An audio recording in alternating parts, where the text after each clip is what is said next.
I'm going to call it an audible. Value, as I said before, is never an absolute thing. And so, frankly, if we lived in a functional government, Trump would be impeached, and the issues pertaining to this stuff will be of great significance. And it is. I'm not underplaying it. It's the news show. And even Sanders going after Neera Tanden, it's funny, it's comical. She deserves all of it. She is a cantankerous woman. But she got confirmed. So I want to call an audible, and I want to get to something that is of great, great significance and a pressing urgency, especially to me and people like me, geeks all over the world. Josh Whedon, apparently, is an abusive god. Josh Whedon, the creator of Buffy, the creator of Angel. There's another space thing that he ended up in. He was also in Justice League. Firefly.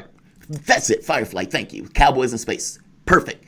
And on top of that, and less that I want to even bring up, is Star Wars. I'm sorry, Justice League.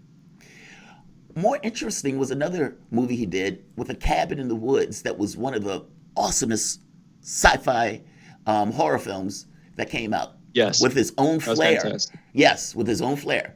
And so it pains me. You have no idea how much it pained me to read Cordelia Chase talk about the abuse she suffered at the hands of Josh Whedon. And it wasn't just her. She came out saying, I stand with Fisher, when Fisher brought up the attacks. More interesting than not, she talks about the attacks on her pregnancy. She had told him calling her fat, him asking her whether she's going to keep the baby, other attacks, bringing her in at like 1 a.m. after her doctor talks about illness, threats to fire her constantly throughout the course of the show. Buffy even comes out backing her up. Buffy makes the point that says, I love and associate my work with Buffy the Vampire Slayer. However, I do not want my name associated with Wheaton. Buffy's sister comes out, talks about she's brave enough as a 35-year-old woman to report this because it must be known as a teenager, which was not appropriate. His behavior was not appropriate. He has been condemned all around. Josh Whedon has been an abusive god. This is difficult for me. And you're going to think that this is probably one of the most misogynistic defenses, even though it's not a defense, it's going to sound that way. And you're probably going to think very bad things about me, but I would say listen to the argument all the way through because it is a difficult argument for me to make. And yes, damn it, I'm going to make it. What if it was necessary for those performances in Buffy the Vampire Slayer and Angel, shows that are remarkable? What if it was necessary for him to be that guy? What if it took a brutish god to get the performances out of those characters? Now, I'm not saying it's justified. I'm just asking the question. When I play chess, I stuck to it, like dedicated. It's hard to get across how much I love that game. My mom didn't have to push me on that game, and ended up, once I got ill, that became my life.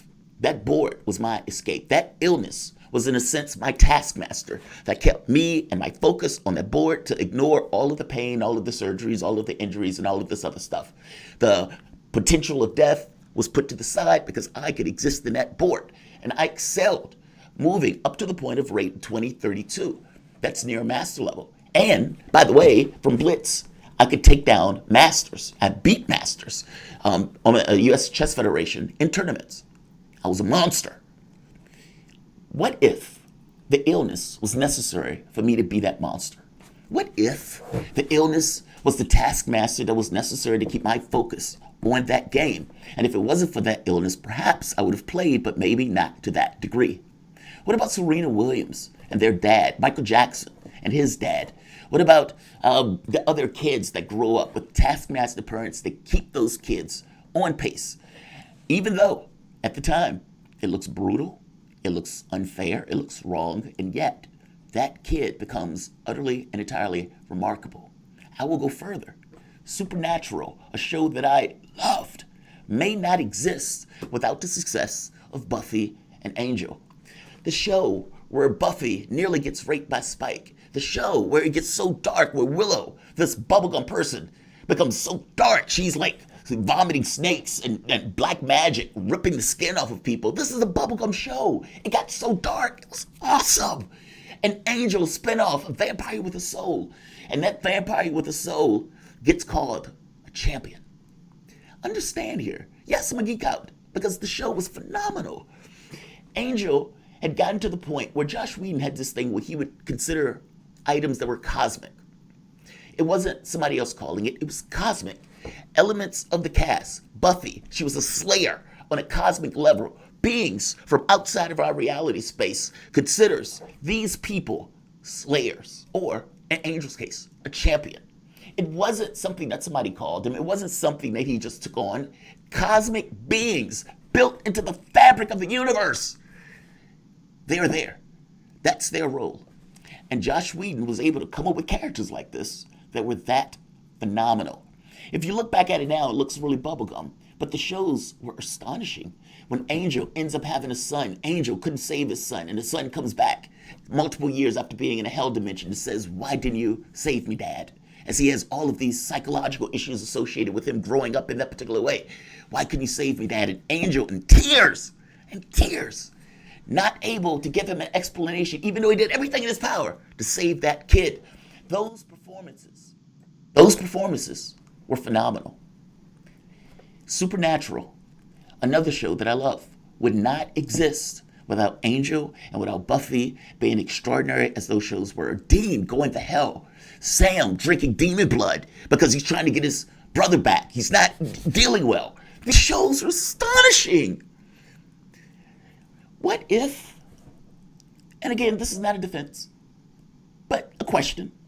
What if, in the same way that who I am today is intrinsically linked to the illness and the hardship and the near deaths and the pain and the surgeries and the needle sticks and all of this other stuff, what if that stuff was intrinsically necessary for me to be who I am and excel either at chess or, for the most part, doing the news? What about Michael Jackson, or what about Michael Jordan or Serena Williams? What if those fathers being rough was intrinsically necessary for them being who they are today? And what if the same thing was true for Buffy and for Angel? Think about the millions of people, just like me, who geek out at that stuff, who love that stuff, who lived in those shows. Millions. None of those people want Cordelia, or for that matter, Sarah Michelle Gellar, or for that matter, the cast, to be under any kind of pain or injury or anything like that. But, what if that was necessary to make the show what it was? We allow Amazon workers to break their backs in order to give us that ridiculous little steamer because you saw one in Portugal. And that worker with a little thing on his arm and with his union busting thing, we still order from Amazon. We know the pain that's involved in getting those products from A to B. We know the backbreaking work, and yet we order and order to the tune of nearly $1 trillion from Bezos. What about fast food workers who get paid little or nothing to give you horrible food and a horrible working environment? What about people who work at those animal shelters, or for that matter, the people who pick your fruit and whatnot? We know, we accept back-breaking labor. We accept horrible things for other people for the benefit of our taste buds, or for the benefit of just something we want around the house. We accept those things. Those people are faceless. Those people are nameless. How is this different? Now, again, this is not a justification. This sounds, I understand it, radically misogynistic, toxically masculine. By the same token, what I'm saying is true. I am not saying that the individual cast members should have to put up with that at all. From my standpoint, from your standpoint, from your personal point of view, you should not have to deal with that. You should not have to deal with a toxic working environment. You should not have to deal with somebody browbeating, belaboring you, attacking your pregnancy. You shouldn't have to go any of that. From your point of view, totally I get it. And I totally back you on that. By the same token, those were phenomenal shows. And I do think it's a fair question to ask. Is it possible that without the Taskmaster, those shows would not have been as good? Or for that matter, those shows would have been lesser?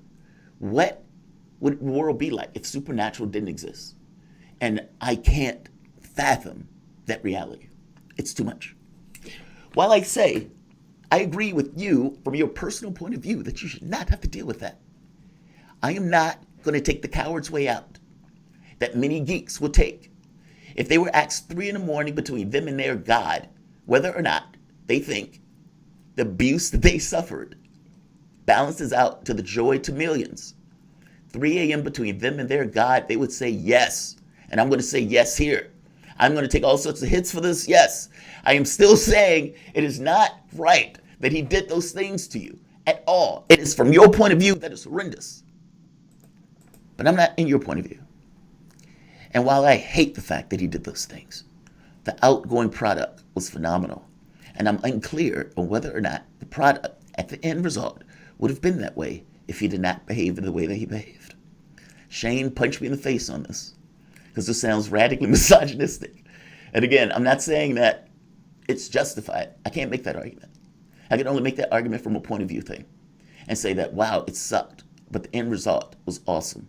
And is it possible that the end result had a lot to do with the fact that he was a horrible, vengeful God? What do you think, Shane? I haven't seen him, so I can't stand up on that side of the argument. I saw the stuff you were posting about this. I was looking at your feed, and that's how I found out about this, all these allegations against Joss Whedon. I'll briefly comment. I've seen the Avengers movie that he produced, and then the one actual sort of deeper experience that I had with Joss himself, which I watched part of Firefly. I watched some of Firefly, not the whole thing. I wasn't the hugest fan, but it was a good show. From a sort of limited vantage that I had. I could push back, and so maybe I will, which is you're making the utilitarian argument in some sense. More people benefited from the creation of these shows than the specific actors who suffered this abuse suffered. And so, therefore it works out. There are all sorts of different ways in which I could push back on that. And so for a moment, at least, just to give people a bit of entertainment, are you not entertained? I'll do so. You say that it's worth it, but those actresses, specifically Cordelia, have been deeply traumatized by this, where she says that during the course of the filming, based on how Joss Whedon was treating her, she picked up and has since suffered what has become a lifelong physical illness. It's become a lifelong physical illness. How many times would that have to happen for it to be worth the creation of that series? Or can't you make another argument, which is, okay, you're assuming that him abusing her during the course of the show benefited the show, but how do you know that? How do you know the show wouldn't have been better? And are we willing to justify abuse on a wide basis in our society if it makes some other elements of our society maybe better and we never actually know? Or shouldn't we just, as a rule, try to confront and counter abuse when we see it, wherever we find it? Isn't that, like, for a sane, healthy society, the way to do it? Can't you? I'll put it like this. I think of the director Werner Herzog, who, as far as I know, hasn't ever been accused of abuse. He's had some crazy relationships with his actors, where Klaus Kinski, an actor he worked with a lot, they would regularly be up in each other's face, yelling at each other. Klaus Kinski was kind of known as a madman in general, so maybe it's not his fault. In one of his movies, Fitzcarraldo, he actually had his staff and this is even more controversial, way more controversial. They constructed, the movie is about the creation of a boat in South America, and basically building a boat and carrying a boat over a mountain in the jungle to set it down in a river on the other side, because the main character wants to build an opera in this country in South America. I believe it's Brazil. And they actually did that. And they worked with indigenous people local to the area to build the boat and to carry it over the mountain. And while they were doing it, these people didn't necessarily know 100% what they were doing. Some of the local people actually died. Now, Werner Herzog is still relatively widely revered as a sort of more alternative, indie-leaning film director. Is that justified? Is that better? I don't know. I'm bringing up different examples here, but the point is he was able to get that done, and yet I haven't ever heard him called abusive. So it doesn't seem right to me. Anyway, we need to go into a break. Any quick take before we come back tomorrow? I mean, I can't justify it. I can't. I mean, I agree with you. But I don't know what the alternate. I just know what happened. And what happened was a phenomenal show. And again, it's not that I think it's okay for people to be abusive. It's not, honestly. And that's not really the argument. It's more so it's asking the question of whether the end product justifies what took place in order to get that end product when that end product was phenomenal and was beautiful to millions. And if it's okay for us to do it for Amazon or fast food workers, why is it different for those? That's all. It's a brutal argument to make, but fair enough. I'll be the geek that would be honest on radio. That's the brass tacks consequentialist, sort of more utilitarian argument to make. And there are all sorts of ways in which I could push back on that, but we should come back to that some other time, because people make those kinds of arguments all the time in different ways in politics, and they're politically not popular. And so on the one hand, I'm inclined to actually agree with them, because like I don't like a lot of people shutting down smaller ideas or marginal ideas just because they don't like it, just because it doesn't appeal to them. But there are also significant problems with that approach. But we got to go into a break. We'll be coming back in just a minute, talking with George Samueli and Peter Lavelle